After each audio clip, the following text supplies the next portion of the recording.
Hello and welcome to the Minimum Competence episode for Thursday, September 26, 2024. I'm your host for today, Andrew Leahy, a tax and technology attorney from New Jersey. On today's episode, we cover New York City Mayor Eric Adams' indictment, Trump's appeal of a $500 million fraud judgment, California's lawsuit against ExxonMobil, and the EPA's fluoride ruling impacting children's IQ. Let's remember, Thursday is perhaps the worst day of the week. It's nothing in itself. It just reminds you that the week has been going on for too long. And read today's legal news.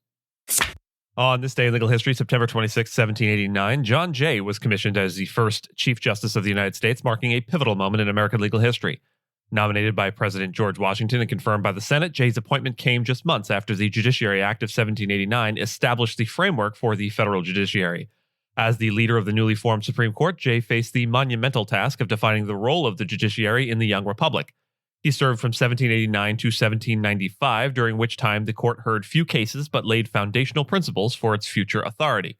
Jay's influence extended beyond the bench. He played a key role in shaping foreign policy, including negotiating the 1794 Jay Treaty with Great Britain. His tenure helped establish the Supreme Court as an independent branch of government, though the court's full power would only be realized in later decades. Jay resigned from the court in 1795 to become governor of New York, but his legacy as the first Chief Justice remains integral to the evolution of the U.S. judiciary. His commission set a precedent for the development of a robust and coequal judiciary, a cornerstone of the American legal system of checks and balances. New York City Mayor Eric Adams has been indicted following a federal corruption probe raising questions about his political future. The investigation, which began after an FBI raid on a campaign fundraiser's home, has expanded in recent months. Key members of Adams' administration, including his chief counsel and police commissioner, have resigned amid the scrutiny. The charges remain unclear as the indictment is sealed. Investigations reportedly involve allegations that Adams' campaign accepted illegal donations tied to the Turkish government and pressured officials to approve permits despite safety concerns. Federal agents recently searched the mayor's official residence, Gracie Mansion. Adams, who has denied any wrongdoing, vows to remain in office and fight the charges. Calls for his resignation are growing, including from prominent figures like U.S. Representative Alexandria Ocasio-Cortez and mayoral challengers. The probes come as Adams seeks re-election amid challenges like rising crime rates, absenteeism in schools, and the ongoing migrant crisis in New York City. Donald Trump's legal team is appealing a nearly $500 million civil fraud judgment related to his real estate dealings. The case, brought by New York Attorney General Letitia James, resulted in a February 2024 ruling by Judge Arthur Engoron, who found Trump guilty of inflating his net worth to secure better loan terms. Trump was ordered to pay $454.2 million, which has since increased to $478.3 million due to interest. His lawyers argue that the financial statements submitted to banks understated his wealth and claimed the case is politically motivated. James's office countered that the lawsuit's goal was to maintain the integrity of New York's commercial markets, and proof of financial losses by the banks was not required under the law. The judgment threatens Trump's business empire and includes a ban on him leading New York companies or seeking loans from state-registered banks. Trump has denied wrongdoing and posted a $175 million bond to prevent asset seizures while his appeal is pending. This case is one of several legal challenges he faces as he campaigns for the 2024 presidential election. California has filed a landmark lawsuit against ExxonMobil, accusing the company of misleading the public by promoting plastics as recyclable when few are. Filed on September 23rd, the case argues that ExxonMobil's actions fueled increased consumption of single-use plastics, worsening the global plastic pollution crisis. This case stands out by targeting the root of the problem, plastic producers, rather than downstream companies.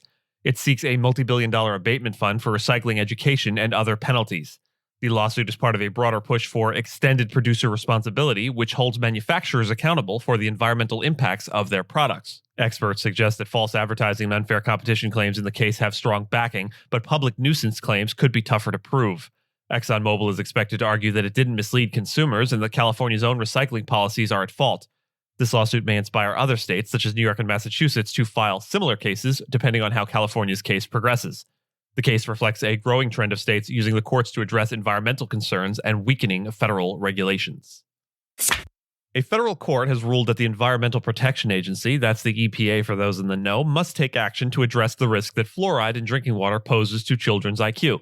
The case, decided by Judge Edward M. Chen in the Northern District of California, found that adding fluoride to water at the currently recommended level of 0.7 milligrams per liter could lower children's IQ, creating an unreasonable risk that requires a regulatory response. While the court did not conclude definitively that fluoridated water is harmful, it mandated that the EPA reassess the risk and determine appropriate measures under the 2016 Toxic Substances Control Act amendments. The ruling follows a lawsuit from groups like Food and Water Watch and the Fluoride Action Network, who argue that fluoride's neurotoxic effects pose a public health danger. Scientific studies have shown a significant association between higher fluoride levels and decreased IQ in children. Judge Chen noted that the population exposed to fluoride in the U.S. is vast, including 2 million pregnant women and 300,000 formula-fed infants.